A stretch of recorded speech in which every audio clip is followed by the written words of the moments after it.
Salut les gars, c'est bon, on y va?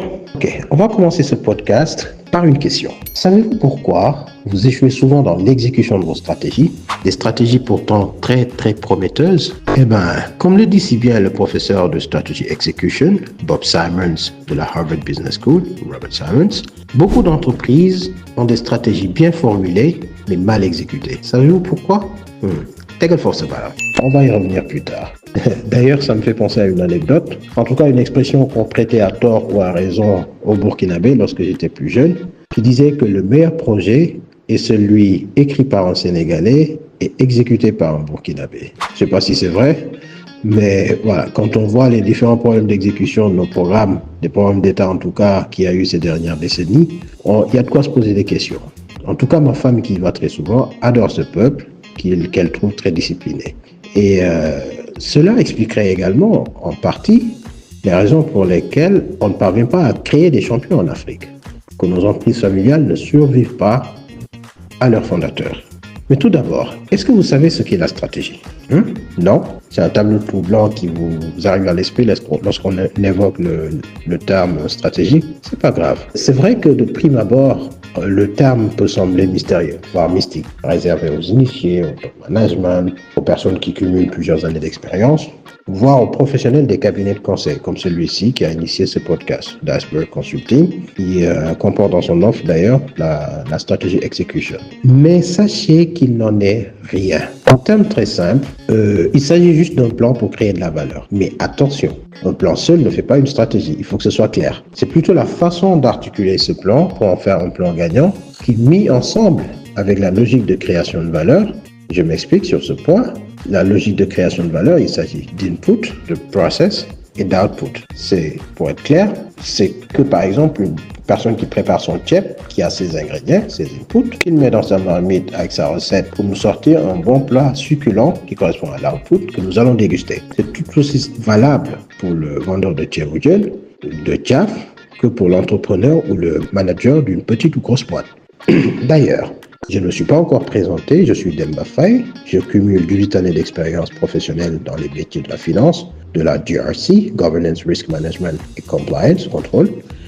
Et j'ai aussi été fondateur de start-up avec aussi ces mêmes échecs que je pointe du doigt aujourd'hui. Tout cela pour vous dire que j'étais souvent exposé, travailler dans l'exécution de la stratégie, en tout cas à supporter l'exécution de la stratégie, à travers la maturité de l'environnement de contrôle et l'excellence opérationnelle. Et vous verrez plus tard que beaucoup d'échecs résultent de notre incapacité à réconcilier les tensions entre le contrôle et l'innovation.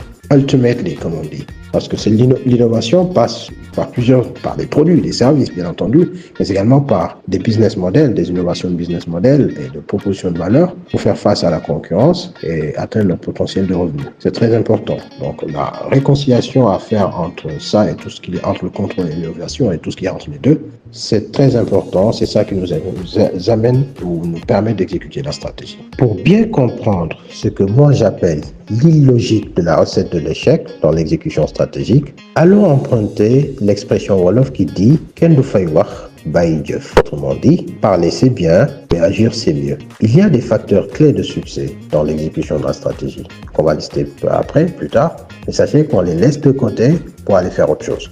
Et très souvent, et c'est là où le manque de logique est bien mis en exergue, le problème de beaucoup de managers, c'est qu'ils sont parfois, sans le savoir, réticents à faire des choix difficiles, notamment sur les opportunités à poursuivre, parce qu'il y en a beaucoup, il faut choisir, les clients à prioriser, pas tous les satisfaire, d'où, parce qu'après c'est l'expérience client qui va en souffrir, les géographies dans lesquelles opérer ou faire du business. Et pourtant, ce sont ces choix difficiles qui permettent d'être focus. Et on a besoin d'être focus, exécuter la stratégie.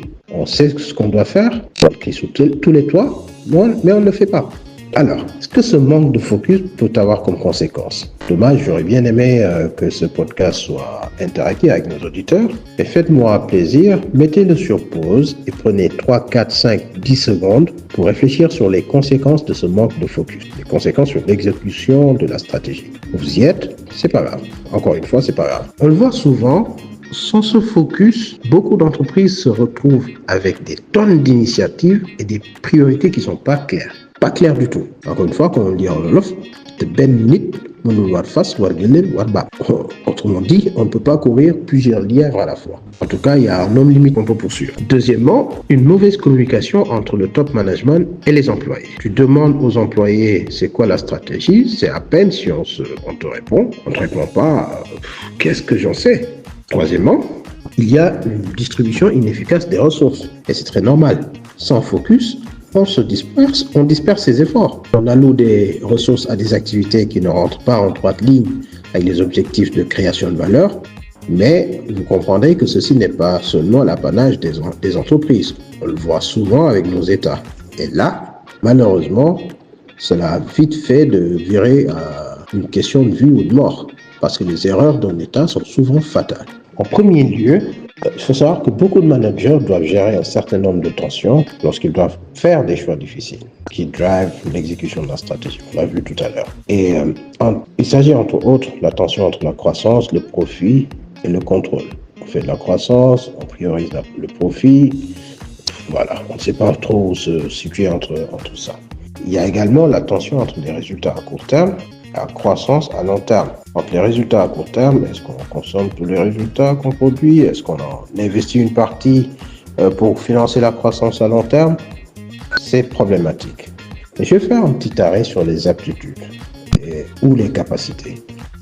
Parce que il faut savoir que pour atteindre et réaliser tout ce qu'on a dit, croissance, profit, résultats à court terme, croissance, il est important de délivrer sa proposition de valeur. Comment est-ce qu'on délivre une proposition de valeur? Il y a un produit, il y a un service, on doit apporter une proposition de valeur. Il faut avoir les capacités en interne de le faire. Et cette capacité doit entrer dans un modèle opérationnel. C'est un élément, une composante du modèle opérationnel. Il dit qu'on va agir, procéder de cette manière, c'est comme ça qu'on met ensemble, qu'on fait prendre la mayonnaise pour produire cette proposition de valeur. Que les clients achètent. N'est-ce pas? Et c'est notre promesse aux clients, c'est notre promesse sur le marché. Problème qu'on cherche à résoudre. Si on n'a pas les aptitudes en interne pour le faire, c'est problématique. Et on le voit souvent. On a vu des entreprises carrément échouer parce qu'ils ont été prendre quelque chose qui est en dehors de leurs aptitudes. En troisième lieu, il y a la tension entre les opportunités illimitées et un temps, une attention, par contre, là, qui est bien limitée. On n'a que 24 heures, cher ami. Les managers doivent avoir comme objectif de maximiser leur attention de sorte à avoir un maximum de retour sur l'investissement pour l'entreprise. Et ce retour doit être assuré. Si l'on investit tout son temps et son attention sans jamais avoir un retour sur investissement, eh bien mon vieux, vous êtes sûrement un workaholic.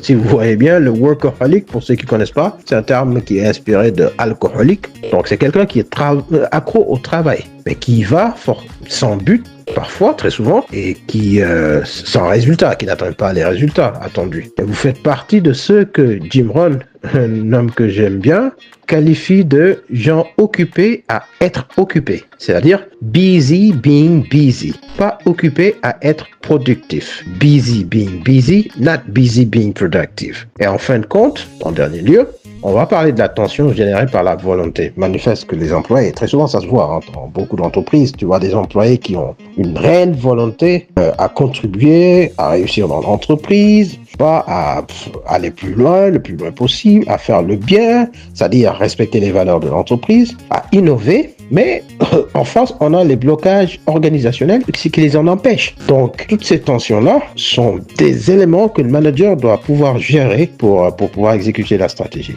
Mais par contre, maintenant, derrière toutes ces tensions se cache une tension fondamentale. Et c'est ce que je disais tout à l'heure, tout au début. C'est cette tension qui existe entre innovation et contrôle. Si vous voulez, mettez-le en bout de chaîne, mettez un de chaque innovation et contrôle, et tout ce qu'on a développé jusqu'ici, si tu parviens à le gérer entre les deux, tu vas pouvoir exécuter ta stratégie et avoir une entreprise qui reste relevante, pertinente sur le marché, parce qu'elle pourra innover et aussi bien sur ses produits que ses services, mais également sur son business model.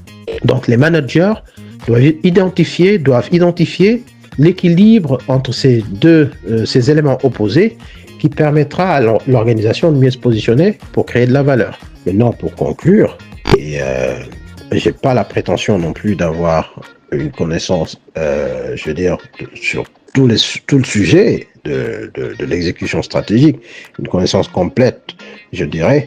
Mais prenez le temps de reparcourir ce qui a été discuté ici, parce que voilà, c'est également tiré d'une longue expérience, mais également de plusieurs études qu'on a vues par-ci par-là. J'ai cité tantôt Harvard Business School, j'ai parlé d'autres éléments. Prenez le temps de repasser tout ça en revue, partagez, réagissez, afin que je puisse aussi avoir votre perspective aussi de l'exécution stratégique. Parce qu'on en a besoin à l'échelle non seulement individuelle, mais dans nos entreprises, mais à l'échelle même du pays. Parce que ce sont les micro-comportements qui vont faire les macro-comportements. Donc, c'est-à-dire qu'ils vont faire avancer le pays après. Donc, si l'on ne comprend pas cet élément qui est fondamental, parce qu'on l'a vu, nos États ont un réel problème d'exécution, pareil pour nos entreprises, parce qu'on ne parvient pas à avoir des entreprises qui durent 50 ans, qui sont là depuis 50 ans, des trucs du genre. Voilà. Il faut que l'on parvienne à prendre à bras le corps ce problème. Et là, j'appelle tous les étudiants, quelle que soit leur filière, à vraiment essayer de comprendre ce sujet-là, quoi, pour ne pas passer toute sa vie à jouer les seconds rôles quand vous intégrez une entreprise. Donc, plus d'excellence à ce niveau-là nous permettra justement d'atteindre l'excellence au niveau du Sénégal. On n'a que ce pays qu'on aime, qu'on adore, et on cherche à vraiment faire avancer tout le monde, qu'on voit une autre perspective. N'est-ce pas? C'est pourquoi on pose ce genre de débat. Donc voilà. En somme, c'était ça. Et merci à vous d'avoir écouté ce podcast. On attend vos réactions. On espère que vous aurez appris, comme moi j'espère pouvoir apprendre de vos commentaires, de vos retours. En toute humilité, merci beaucoup. À la prochaine.